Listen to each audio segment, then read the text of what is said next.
All right, let's get down to it. Let's see whose yard it really is.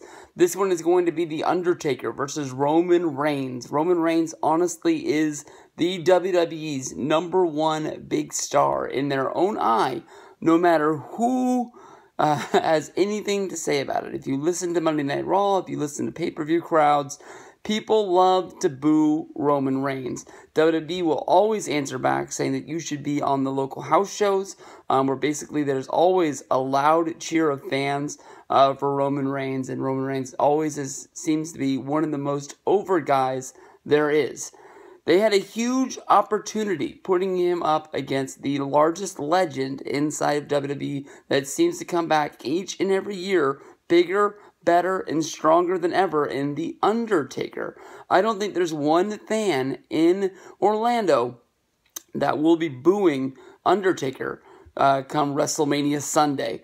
Honestly, to me, Roman Reigns, ever since, the fans have really turned on him, basically saying that Roman went through a long change of WWE shoving him down our throats, making it seem that he was the biggest and baddest guy of them all. To me, honestly, I'm not sure what really put fans over the edge. But to me, when I think most fans noticed was the CM Punk interview on The Art of Wrestling with Cole Cabana, where CM Punk told the story of the TLC match of the 3-on-1, The Shield versus CM Punk, where agents really wouldn't tell CM Punk what they wanted him to do in the match other than make Roman Reigns look strong. And CM Punk kept coming with the answer, why not just let him beat me? There's 3 of them and 1 of me. He was openly asking to lose the match because that made more sense than anything. Why not just let him win? That pay-per-view was a really weird pay-per-view. If you go back and remember, there's 2 separate handicap 3-on-1 matches. I believe Daniel Bryan took on the Wyatts 3-on-1 on that show, where basically the build-up was that CM Punk and Daniel Bryan were being a short-lived tag team going against people on Monday Night Raw, and the only way to even the odds and keep them shut up was to do the 3-on-1s. Daniel Bryan lost his, CM Punk won his, and I think that was one of the moments where everybody just sort of said, what the fuck? This doesn't make any sense, and just boo from there on out. We don't really have a hard-on stipulation for this match, but Roman Reigns said in his promo 2 weeks ago that he was going to beat Undertaker to the point where Undertaker retired. I don't know if that's a metaphor of basically just saying that, Undertaker, who only has lost at WrestleMania once, being WrestleMania 30 against Brock Lesnar, is going to be so humiliated that he won't want to come back, and this will transfer the yard from Undertaker to Roman Reigns.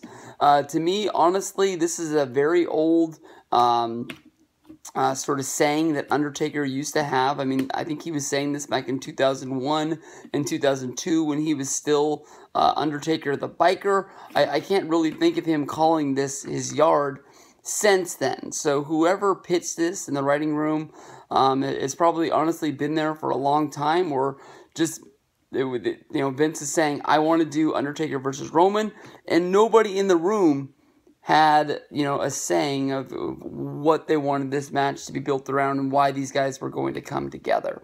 To me, honestly, Roman being able to just go on full-on heel wouldn't have made a whole lot of sense here. It's not like anybody was really clamoring for the Roman Reigns versus Braun Strowman matches that happened on Monday Night Raw and at Fastlane. But it doesn't make any sense, especially for the push of Braun Strowman. Braun is a guy that has been, beating guys mercifully left and right. He did not lose on Monday Night Raw the second time, but he definitely was being set up to lose before Undertaker come out. This week on Monday Night Raw, definitely we're going to be getting some sort of a face-to-face. They're probably not going to have them touch in WWE's the last show before WrestleMania, the go-home show, sort of tradition of not really giving anything away for free, making you want to see WrestleMania. But Undertaker is taking a spear. Roman Reigns is taking the choke slam. It's hard to pick against Undertaker at WrestleMania. But, you know, it's one of those things where he's already lost the streak, so it's not there. If you go back and you watch my WrestleMania 32 predictions, I'm sure that I predicted Undertaker to lose the match against Shane, because it was Shane. But because this is Roman Reigns, because this is The Undertaker, I can't pick against Taker in this match at WrestleMania. It makes more sense for Undertaker to beat Roman. You know, it's sort of, once it's all said and done, extend the hand, Roman Reigns in defeat, be able to take the gesture from Undertaker as a sign of respect, knowing the Taker's not going to be around. You know, we didn't see him as much as we saw him last year. We saw him show up on SmackDown.